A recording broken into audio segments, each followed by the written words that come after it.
Episode 4 of Motown Monday. Michigan is the 2026 national champions in college basketball with a 69-63 win over UConn. The Pistons have clinched the 1 seed in the East. The Tigers and Red Wings look awful, and nothing's happening in the landscape of the NFL right now. But for now, we're going to just start with the hot news, breaking stuff. We're going to go to the Michigan-UConn game. We said it from the beginning of the tournament. It's a Misha wagon. Nobody's going to beat them. My bracket pool's a winner. My future's a winner. And Michigan and Dusty May are winners. What'd you think about the game itself? I think they had a million blocks. It seemed like UConn was so physically outmatched. It was ridiculous. Except they never went away. They're so well coached. Hurley's just the best, dude.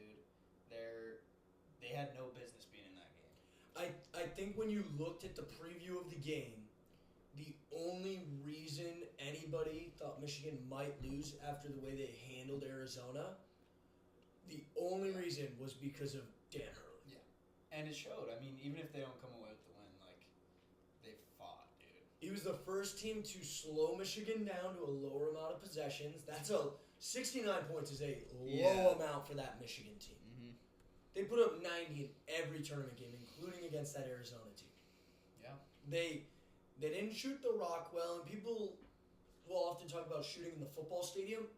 They were ready to shoot in the football stadium. They showed that in the Final Four. Yeah, they did it last game. I mean, UConn didn't shoot great either, and they needed to win. And UConn had some looks. Yeah. And those were looks they normally knock down, but I think the constant pressure and intensity that it takes and physicality that it takes to play with that Michigan team makes it tough to knock those shots down. Yeah, and you know, they both are very experienced teams, but I mean, Michigan was just too good all year.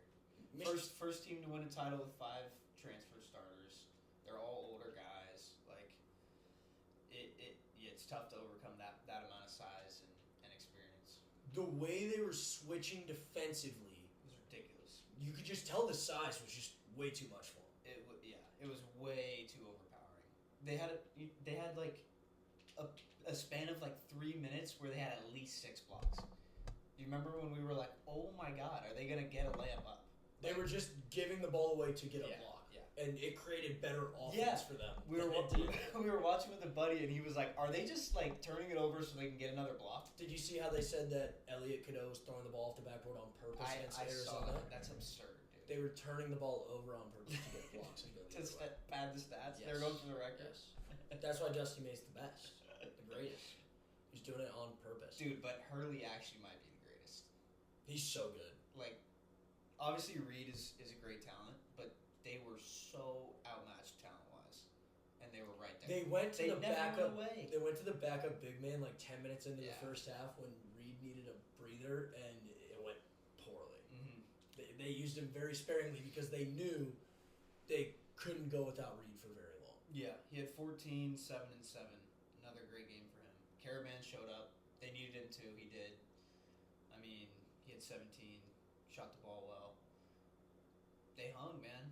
They're a really good team. Yeah, I mean, and it's a team that continues to play well in the tournament. Yeah. But that's because of coaching. I think the way college basketball's trending, and I think it mattered before, but coaching at the end there means so much for whether or not the teams are going to make it. Once you get past the round of 32, it really showed. There were 4 really good coaches in the Final Four. Yeah, for sure. Yeah. I mean, Iowa picked up a win they probably shouldn't have because of their coach too. Definitely. Yeah. Definitely.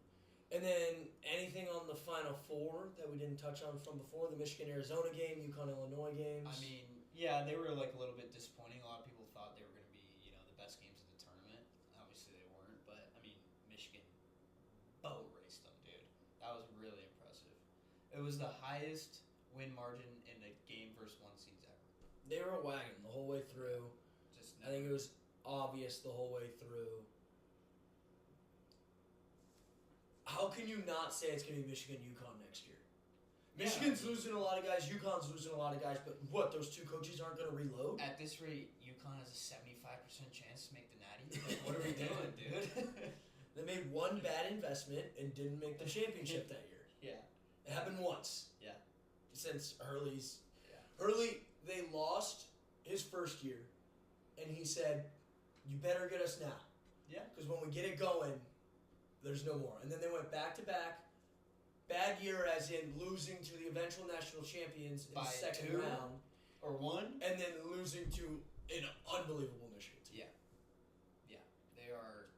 They're very good. He seems to have figured out this new era.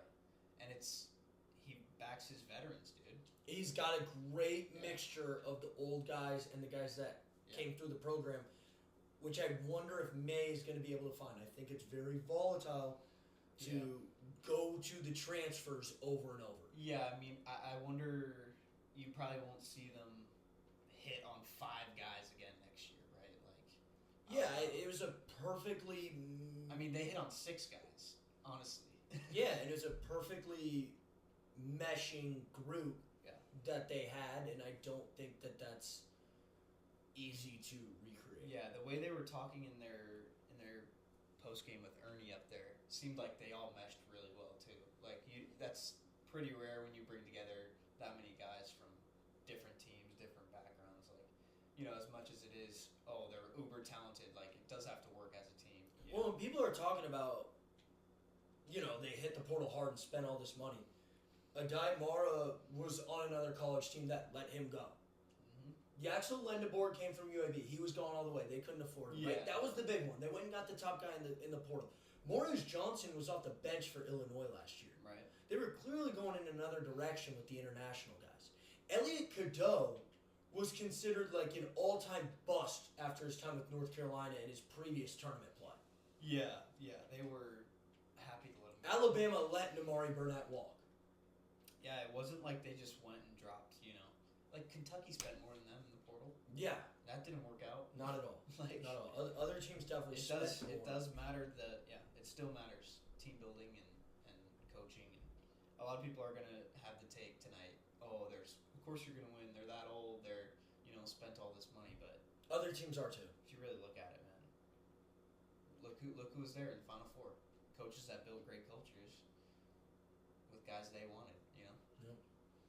So that does it for the college basketball season. Michigan comes out on top, just as we expected and predicted for 3 weeks in a row. I'm 820,000th in the world in my bracket. That's better. I don't even want to look at what mine was. Mine was bad. ESPN scoring's flawed because I got my champion, and that's going to springboard me toward the top. Yeah. That's why. That's what won me the pool I won. Yeah. Is a really poor scoring format and a good medium group of people. If you get 2 or 3 Final Four teams in the champion, you probably are going to win. Exactly. So, again, that'll do it. Michigan, the national champions. PK, thank you for joining me. Yeah, what a fun tournament, dude. We'll be talking some Tigers, Pistons, and Red Wings, though, to close out this one. Nice, dude. Now we're riding solo for the rest of this one. PK joined me for the Michigan recap. I did hit a future on them, a very small one. I won a bracket pool on them. Very fun stuff. I became very bought into that Michigan team. Felt like there was a lot of pride going with that take. The one problem is I'm not as big of a fan of Michigan as I am of the Detroit teams. The Pistons, Tigers, Lions, Red Wings. And those seasons are going on right now. And they're getting to the end, especially in hoops, where 1 week from today, we will know the playoff matchups. We'll be able to predict a bracket. We'll be able to see how things are shaking out, how good it looks for the Pistons to possibly make it to the Eastern Conference Finals, if not further. We will also probably have a better status update on Cade Cunningham and even Isaiah Stewart, who's missed some games here and there. The team's played really well without him. Danis Jenkins has looked great. He's never going to be a guard to run alongside Cade, but he's a great guard to run the second unit. How long will he be in that budget range? I don't know. I don't know if this is a certain run where he's just looking really good and the position we've put him in is a good one. I also don't know if maybe eventually that contract works out where we can pay him second unit guard money. But I do like what I've seen from the team in Cade Cunningham's absence. Kevin Huerter has started to figure it out. Tobias Harris steps up in big moments. This is a really good team that I think, including myself, wasn't given enough credit when Cade Cunningham was on the floor. Because I was talking about the Cade MVP conversation a month ago and the fact that him bringing this roster to a possible 1 seed meant that he should be the most valuable player. But when you look at what this team does, I mean, all the way down to the third center in Paul Reed, this is a really good basketball team. And I think it's unfair to the rest of these guys to say that they haven't brought anything to the table, because they have. They without a doubt have. Super excited for the playoffs. I think this team can definitely do some damage. I'm still in that same spot where I don't feel super confident going into a second round matchup with any of the top 4 teams in the league. That includes Boston, New York, and Cleveland. It's nice to have that 1 seed. We've got home court advantage as long as we're in the East. But we'll see how long we can stay in the East. We'll see if they bounce us. It's not going to be easy. I'm excited to have Cade back. I hope everything is good with him. I hope it doesn't take too long to get going again. But we'll see. A week from today, we'll have a much better outlook and forecast on what's going on. And we'll take it from there. But right now, very happy with that Pistons team, which is, after basketball for U of M in Detroit, that is pretty much where the good news ends for the past week of Detroit sports, because that Red Wings team is not a good one. I don't know puck at all. The Detroit Red Wings are not a playoff team. I don't know how they ever got into a playoff position. I wasn't watching for that long stretch of the season, so it's probably not even fair of me to say. But it really looks like it was a lot of good special teams work and a hot goalie, which can carry you for a little bit, but you got to have a good system and team around that for that to end up being something serious. And it just so clearly isn't at this stage of the season. Every time they go out there for a must-win game, they drop it. They don't score in the first. They give up 3 goals, 2 goals, whatever it is. They try to come back with some firepower at the end, but it's too little too late. Those are pro hockey teams. They have them right where they want them. You can pull the goalie with 5 minutes all you want. They're not going to blow that lead. And if they do, they're not going to do it on a consistent basis, which is what the Red Wings would need to make the playoffs. It's just not a well-constructed team. Larkin's clearly behind a step after being hurt, which doesn't help. But there's no changers out there, or there aren't enough of them. DeBrincat looks good. Kane looks fine at times. Larkin was good when healthy. Obviously, Sider's a great defenseman, not taking anything away from him.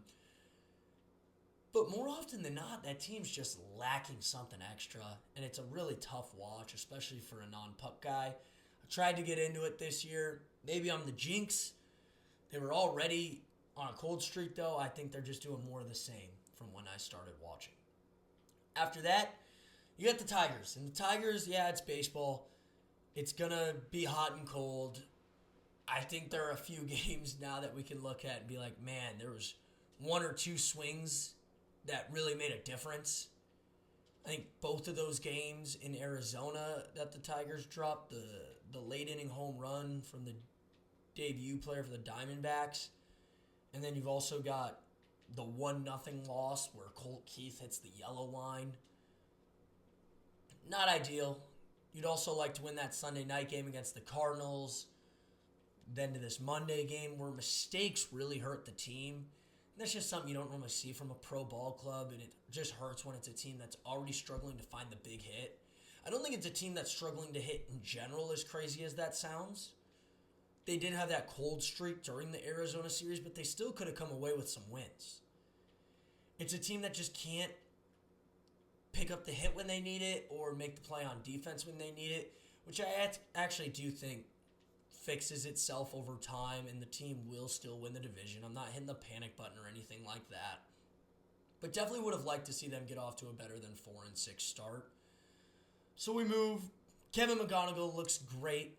That's always fun to see. It's nice seeing that Colt Keith is really starting to figure things out at the big league level after that big extension we gave him, or at least mutual extension we gave him a couple years ago. Torkelson looks really rough. Green and Carpenter don't look great. We're going to need more from the guys that we expect more from. But I will, every step of the way, enjoy the Kevin McGonigal journey. Tigers will be just fine. 4-6 in your first 10 with a little bit of a West Coast road trip to start is just fine. They have a relatively easy month coming up. So I feel pretty good about the Tigers. I don't enjoy watching them lose like they have recently, but I feel pretty good about it overall. So, Red Wings and Tigers sputtering. Tigers to start their season. Red Wings to end it. And not just going to the postseason, but to end it. Pistons, we will get playoff basketball, even more than what we just got with Michigan, who just won the national championship. It's a great time for hoops in the Mitten State. Hopefully that carries on. Next week, we'll talk big on the Detroit forecast, but for tonight, the Wolverines are your national champions. Subscribe, like, follow everything. We'll see you next week.